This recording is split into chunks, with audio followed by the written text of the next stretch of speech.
దేవుని నామమున మీకు అందరికీ వందనములు. Praise the lord.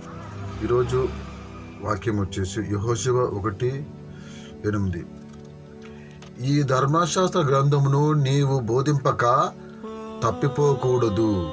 దానిలో వ్రాయబడిన వాటన్నిటినీ ప్రకారము చేయుటకు నీవు జాగ్రత్త పడినట్లు దివారాత్రము దాన్ని ధ్యానించిన యెడల నీ మార్గము వర్ధిల్లింపజేసుకొని చక్కగా ప్రవర్తించదువు. ఆమేన్. ప్రియమైన దేవుని బిడ్డలారా, దేవుడు ఎంతటి చక్కటి మాటను మనకు తెలియజేస్తున్నాడు. ఆయన ధర్మశాస్త్రం అంట మనము దివారాత్రం అంటే రాత్రి పగలు దాన్ని ధ్యానిస్తే మన ప్రవర్తన, మన బుద్ధి, మన నడవడిక అంతా సక్రమంగా ఉంటుందని దేవుడు ఎంతో సెలవిస్తున్నాడు.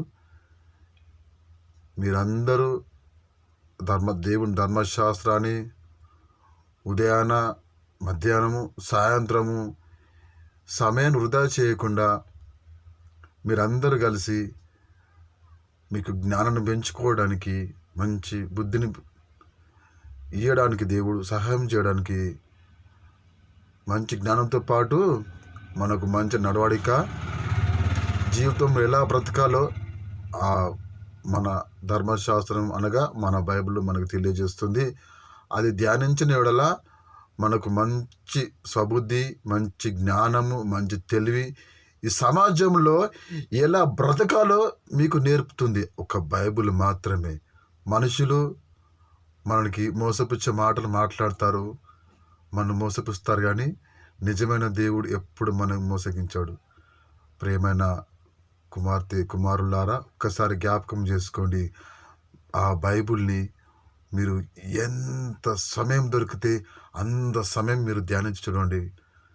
మీరు ఎంతో ఉన్నత స్థాయికి వెళ్ళిపోతారు.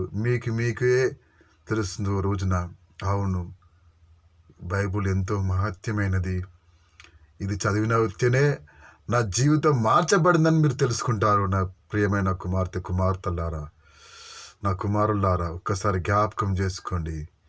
ఒక్కసారి మీరు చదవండి, మంచి జ్ఞానాన్ని సంపాదించుకోండి. ఈరోజు అనేక కుటుంబాలు వెనుకబడిపోతున్నాయంటే మనకు సరైన జ్ఞానం లేక ఈ సమాజంలో ఎలా బ్రతకాలో కేవలం బైబిల్లో ఒకటే మనకు తెలియజేస్తుంది. మంచి జ్ఞానాన్ని, మంచి తెలివిని ఒక బైబిలే మనకు తెలియజేస్తుందని. ప్లీజ్ సబ్స్క్రైబ్ చేసుకోండి నా యూట్యూబ్